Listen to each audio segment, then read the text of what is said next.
Hello दोस्तों, आप सभी का हमारे चैनल स्टडी रूप एजुकेशन में एक बार फिर से स्वागत है। आज का हमारा वीडियो भारत की भूगर्भिक संरचना से संबंधित है। तो चलिए स्टार्ट करते हैं। पहला प्रश्न दिया गया है, निम्नलिखित चट्टानों में से कौन मूल चट्टान है? तो इसका सही आंसर होगा ऑप्शन बी, आर्कियन चट्टान। आर्कियन चट्टान को मूल चट्टान कहा जाता है। अगला प्रश्न है, निम्नलिखित चट्टानों में से किसे प्राथमिक चट्टान कहा जाता है? तो इसका सही आंसर होगा ऑप्शन बी, आर्कियन चट्टान।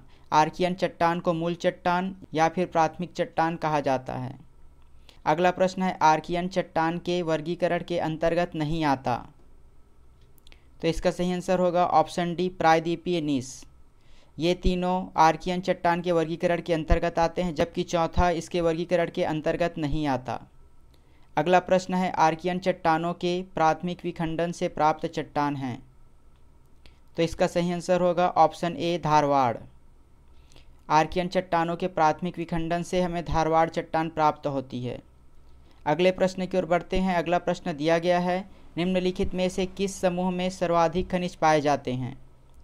तो इसका सही आंसर है ऑप्शन ए, धारवाड़। धारवाड़ चट्टान में सर्वाधिक खनिज पाए जाते हैं। अगला प्रश्न है, निम्नलिखित में से किस चट्टान में सर्वाधिक कोयला पाया जाता है? इसका सही आंसर होगा ऑप्शन सी, गोंडवाना। गोंडवाना चट्टान में सबसे अधिक कोयला पाया जाता है। अगला प्रश्न है, निम्नलिखित में से किस चट्टान में लोहा धातु की प्राप्ति होती है? तो इसका सही आंसर होगा ऑप्शन ए, धारवाड़। धारवाड़ चट्टान में लोहा धातु की प्राप्ति होती है। अगले प्रश्न की ओर बढ़ते हैं। अगला प्रश्न दिया गया है, निम्नलिखित में से किस चट्टान का निर्माण ज्वालामुखी के दरारी उद्गार से होता है? तो इसका सही आंसर होगा ऑप्शन सी, दक्कन। दक्कन चट्टान का निर्माण ज्वालामुखी के दरारी उद्गार से होता है। अगले प्रश्न की ओर बढ़ते हैं। अगला प्रश्न दिया गया है, निम्नलिखित में से किस चट्टान में चूना पत्थर पाया जाता है? तो इसका सही आंसर होगा ऑप्शन डी, विंध्यन। विंध्यन प्रकार के शैल समूह में चूना पत्थर पाया जाता है। अगले प्रश्न की ओर बढ़ते हैं। अगला प्रश्न दिया गया है, धारवाड़ क्रम के निक्षेपण के बाद कौन सा शैल प्राप्त होता है? तो इसका सही आंसर होगा ऑप्शन डी, कुडप्पा या फिर कडप्पा। इस शैल समूह का निर्माण धारवाड़ क्रम के चट्टानों के निक्षेपण से प्राप्त होता है। अगले प्रश्न की ओर बढ़ते हैं। अगला प्रश्न है, चंबल से सोन नदी तक किस चट्टान का विस्तार है? तो इसका सही आंसर होगा ऑप्शन बी, विंध्यन। अगला प्रश्न है, दामोदर नदी घाटी में कौन सी चट्टान पाई जाती है? तो इसका सही आंसर होगा ऑप्शन सी, गोंडवाना। दामोदर नदी घाटी में गोंडवाना शैल समूह पाई जाती है और यहाँ पर सबसे अधिक कोयला प्राप्त होता है। अगले प्रश्न की ओर बढ़ते हैं। संपूर्ण महाराष्ट्र, मध्य प्रदेश में और उत्तरी कर्नाटक में किस प्रकार की चट्टान का विस्तार है? तो इसका सही आंसर होगा ऑप्शन सी, दक्कन। दक्कन का विस्तार संपूर्ण महाराष्ट्र, मध्य प्रदेश और उत्तरी कर्नाटक क्षेत्र में है। अगला प्रश्न है, दक्कन लावा चट्टान के पश्चात किस शैल समूह का निर्माण हुआ? तो इसका सही आंसर होगा क्वाटरनरी चट्टान का। दक्कन लावा चट्टान के पश्चात क्वाटरनरी नामक चट्टान का निर्माण हुआ।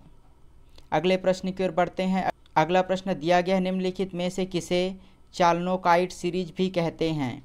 तो इसका सही आंसर होगा ऑप्शन सी, नीलगिरी नीस को चालनोकाइट सीरीज भी कहते हैं। अगले प्रश्न की ओर बढ़ते हैं। अगला प्रश्न दिया गया है, निम्नलिखित में से काली मृदा का निर्माण का आधार है? तो इसका सही आंसर होगा ऑप्शन सी, दक्कन। दक्कन चट्टानों से काली मृदा का निर्माण होता है। अगले प्रश्न की ओर बढ़ते हैं। कर्नाटक बेलारी क्षेत्र में किस प्रकार का चट्टान पाई जाती है? तो इसका सही आंसर होगा ऑप्शन ए, धारवाड़। कर्नाटक बेलारी क्षेत्र में धारवाड़ चट्टान पाई जाती है, जहां से लोहे की प्राप्ति होती है। अगले प्रश्न की ओर बढ़ते हैं। किस प्रकार का चट्टान अति सीमित मात्रा में है?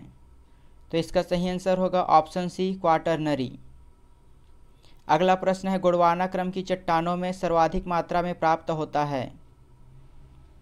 तो इसका सही आंसर होगा कोयला। अगले प्रश्न की ओर चलते हैं। यह इस वीडियो का आखिरी प्रश्न है। आर्थिक दृष्टि से सर्वाधिक महत्वपूर्ण चट्टानें हैं? तो इसका सही आंसर होगा धारवाड़। धारवाड़ में बहुत से धात्विक खनिज पाए जाते हैं। इस कारण यह आर्थिक दृष्टि से सर्वाधिक महत्वपूर्ण चट्टान है। ऐसे ही और वीडियो पाने के लिए हमारे चैनल को सब्सक्राइब कीजिए। धन्यवाद।